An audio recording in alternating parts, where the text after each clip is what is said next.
I'm confident to help you enable continuous improvement in your team without any authorities, even if you are not a manager or a boss. Last month, I just met an old friend and she is now a founder in the education industry who owns a business entity with multi-million-dollar scale. We often talk about how to manage a team, and I will share my experience with her regarding constructing a self-organized group. She pointed out her concerns about scaling the business.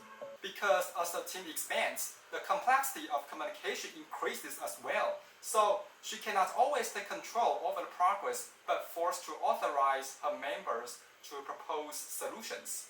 However, here comes the problem. How do you expect individuals who have been used to following instructions to actively propose their improvement plans to your business?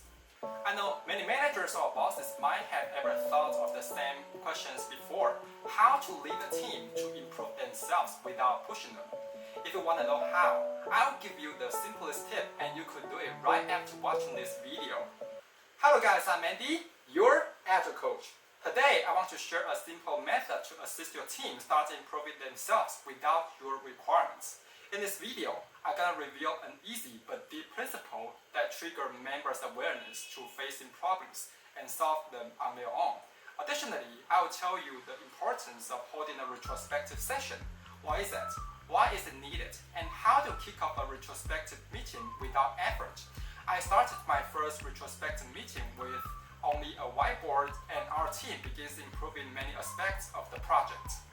Okay, so why do so many managers suffer from this problem? When I was talking about the condition with managers around me, I found it's hard for them to think from employees' perspectives. So I want to tell you some harsh realities from an employee's viewpoint. We often have review meetings, but our suggestions are not considered, even if we have pointed them out for several times.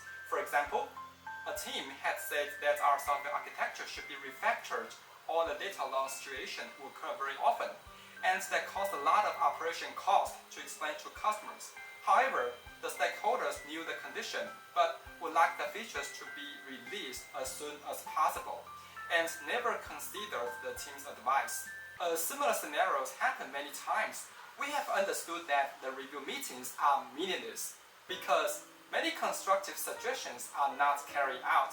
Besides that, we have the motivation to improve the working model, to streamline the process, but our ideas are not emphasized. This totally put out our hinder to continuously improve our work.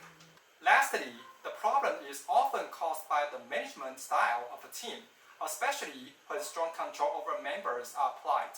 We have been trained to follow the instructions for a long time, so we won't actively propose solutions to solving your problems unless you push us to do it.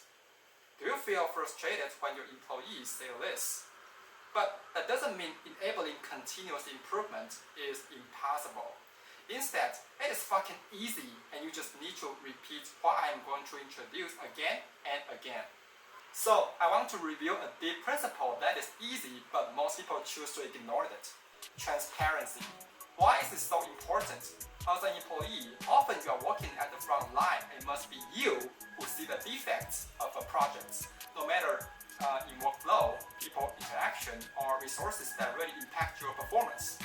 However, our circumstances lack of mechanism to expose these issues, and our cultures tend to follow a leader's direction.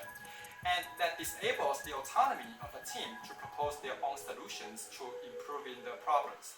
To think it on the other side, if you could enable members' autonomy to propose their issues, brainstorm corresponding plans, and put them into practice, it's likely that your employees could have strong ownerships on their work and are willing to contribute more capabilities to projects.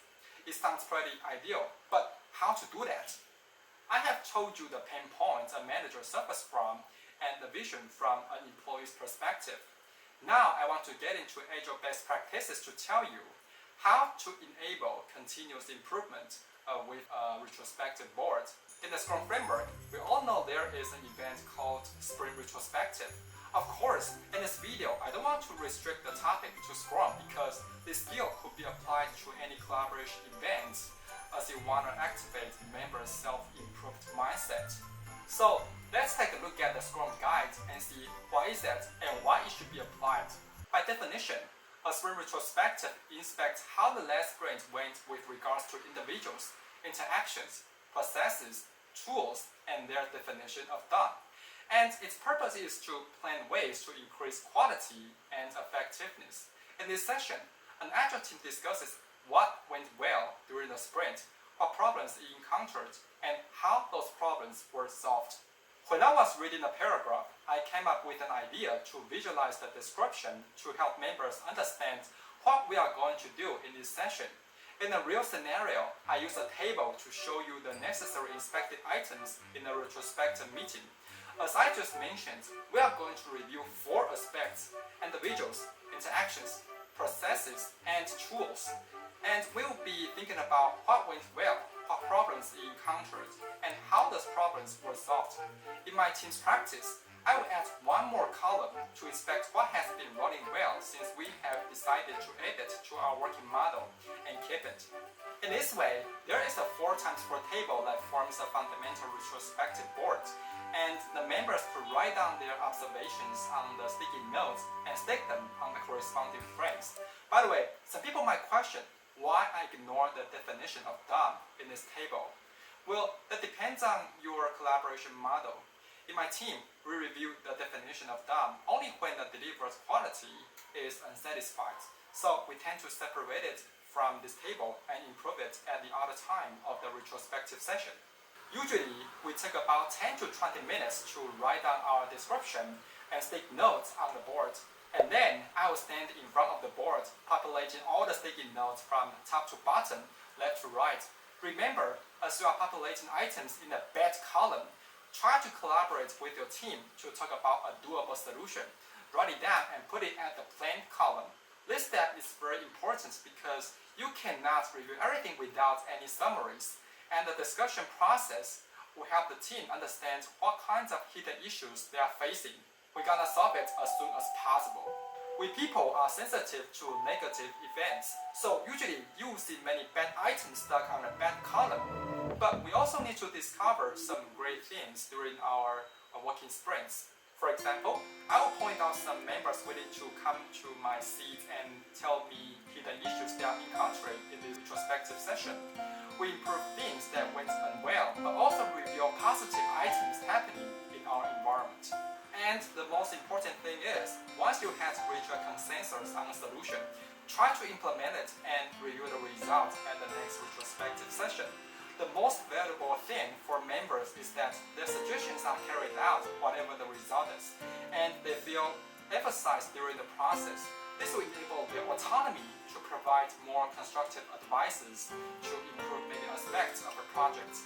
Naturally, an atmosphere of continuous improvement occurs in your working environment. This was the picture I took after the retrospective meeting. As you see, we worked together to write down all the things we thought should be improved and stuck them to the corresponding frames. And I will lead the team to describe what happened in their description, seeking further solutions from within our conversation. Finally, we will implement the solutions to improve the 4 aspects. Well, according to my experience over the past 5 years, I'm confident to tell you 3 primary advantages if you insist continuing to use the retrospective board. First up, you discover various hidden problems beyond your imagination that have to be improved. In fact, this is a turning point for any teams to become self-improved once they decided to face the exposed problems. For example, our team once complained about not having a clear deployment process that slowed down their development pace. So I streamlined the workflow to assist them follow a common criteria. I strongly suggest you watch my previous video to know how I did this. For many Agile methodologies, they could only help you expose problems but cannot solve them because it is your members who should take it. So never miss the opportunity to solve the problems you are encountering. Secondly, it enables the autonomy of a team to solve their problems. Often, I will see a manager himself trying to solve the problems but never get to the core because he might not be able to recognize the essence of them while his employees can. The condition gets severe as the business expands, so you will find it hard to rely on a manager to solve all the problems. Instead, I will cultivate the autonomy of members to let them engage in the process early so that the pressure could be relieved and problems get solved by crowd intelligence. Lastly, it triggers an atmosphere of continuous improvement. I won't deny the importance of an environment that motivates people to do more to improve themselves. Try imagine if you stay in an environment where people are conservative instead of trying to solve their problems. It's likely that you will become the same as them because you implicitly know you cannot get anything back, a sense of achievement, a sense of contribution, even a sense of growing, right? So, building an environment of continuous improvement is important. After I came to the current team, they started proposing their suggestions to improve the working efficiency, no matter in development or in communication. And I will lead members to put them into practice. Anyone could become an enabler of continuous improvement once you set up a retrospective board to help them do this. So, try it after you watch this video. You will get more than you watch today. I hope my sharing could give you some insights about holding a retrospective meeting. In fact, you could apply this in many activities, such as a workshop, a team building, whatever. Don't limit your vision only to Scrum. That's not the goal of the video. If you still have other questions, now I provide a free one-on-one consulting service. Please reserve the web call with me in the introduction. I expect to see you soon. If you like this video, thumbs up, subscribe me, and comment below if you have any questions. I'm Andy, your Agile coach. See you next time.